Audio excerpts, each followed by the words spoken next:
Hi, welcome to another episode of the Cybersecurity Leadership and Mentorship Program, episode 2. For today's episode, we will talk about personal security as a cybersecurity expert.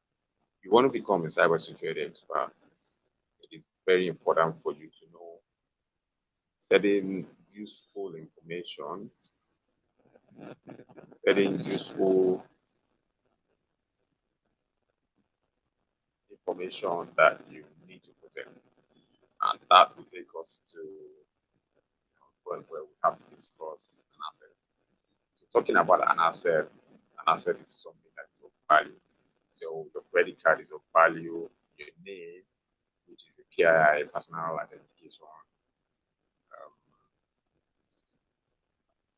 personal identification information to you, it might look like, oh, it's not important, but to the bad guys, it is very important to them.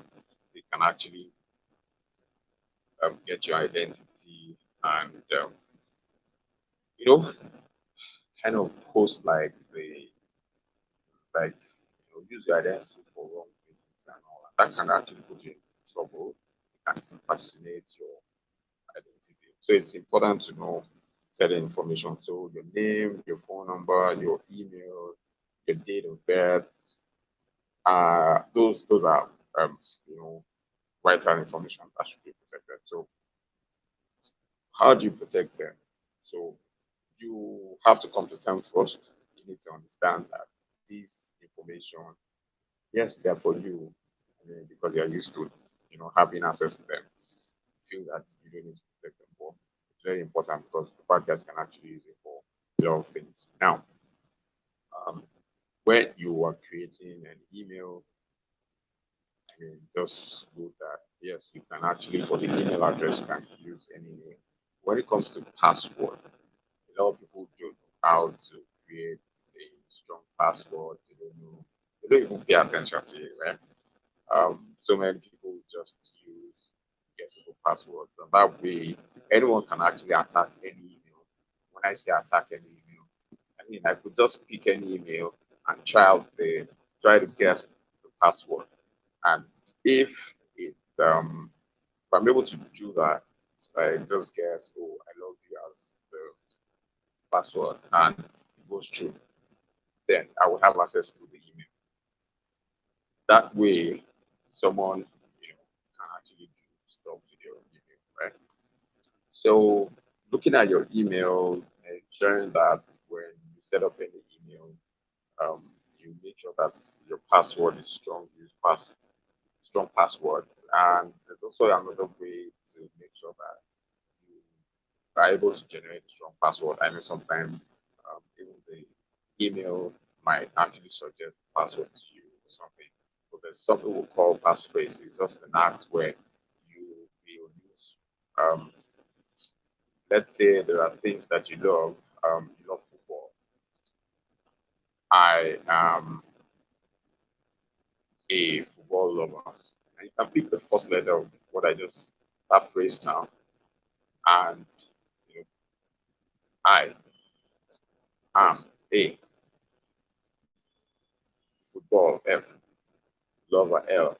Then you just add numbers and that character, and you can play around with it.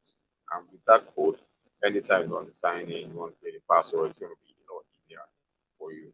Also, there are certain security features that every email has got, like the 2FA multi-factor authentication system, where um, when you want to log in, they will send you like an OTP, one-time password, and you can use that to log in.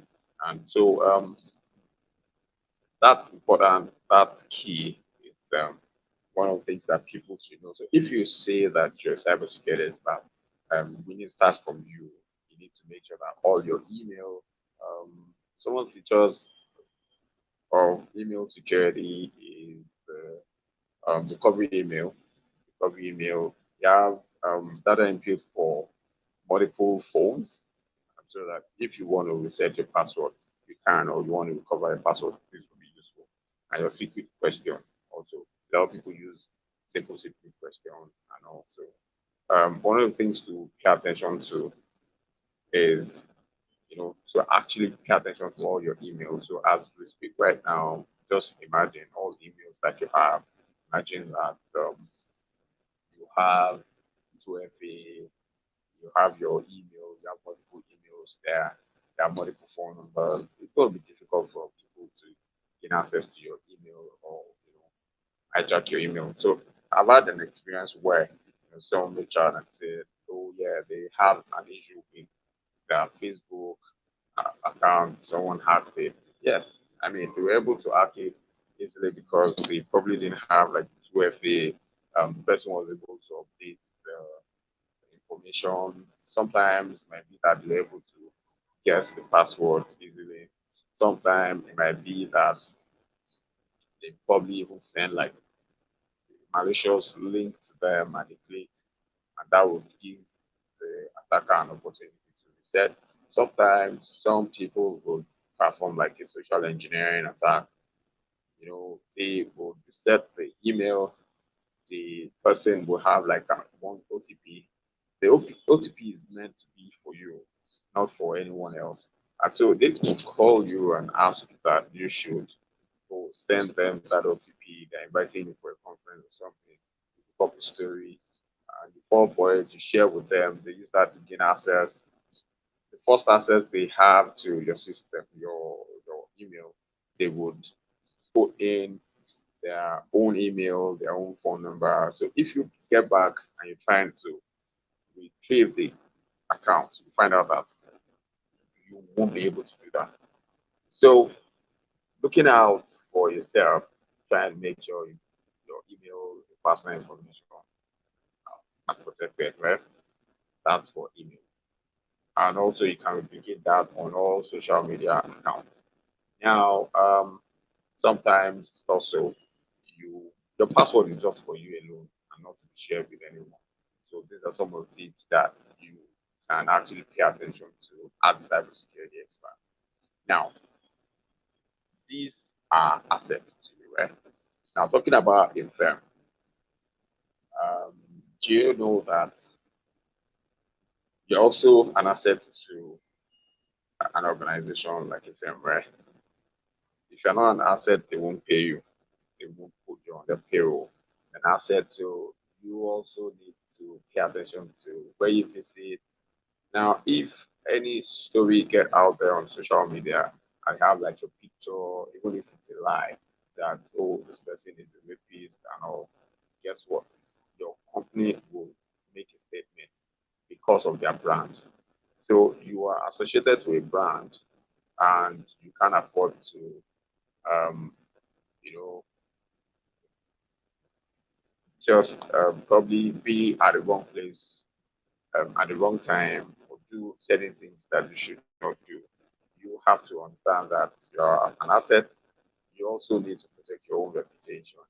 That's key. That's important, right? So if you engage in any activity, even though you have a good job and all, that could mess you up, and they successfully get that. I mean, I've seen situations where like the MD or the CEO of an organization was involved in this particular incident, and it was on the internet, the picture and all, and the company had to come and say, okay, they're investigating, and meanwhile that person is going to step aside. Do you know what that means? For the reputation of the company and for that person. I mean, this is someone who obviously have been building their career for quite a while, and that is not so cool, right? And all of a sudden, someone is going to tense that. Then you want to consider the fact that if they want to go and they move to another company, like want to join another firm, and that other firm tried to conduct some due diligence on this staff, even though he's an executive and all, and they get to find that kind of thing on the internet. What do you think? I mean, so that's messy. They want to think like, oh, are we sure we're hiring the right person? And there will be questions on their mind. So that's why personal security age. I mean, you can't afford to, if you are someone who visit different places, you have to pay attention to where you visit, what you do for time, and all of that. Where you use your phone, what you do with your phone, what you do with your information, what you do with your login details, the kind of site you visit, and likes of you know that. You do not have a reason not to have like password on your phone. The password is meant for you. The phone is meant for you. You should have 2FA or multiple authentication on all your email accounts. I mean, there's no excuse. So if there's any email account you have or social media account that does not have um, multi-factor, you need to do that. That's like that should be like a take home from everything that you're doing. And I think with this information, going forward, everybody will have to be able to pay attention. You have to actually pay attention to personal information. Also, your credit card, your ATM, also knowing how to keep it safe. I mean, it's not just on.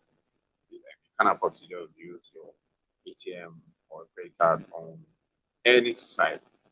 Yes, I know that everyone is need to try to understand that there are certain sites that if that site does not actually have um, the site does not have um, the site does not have SSL like the green button on the top left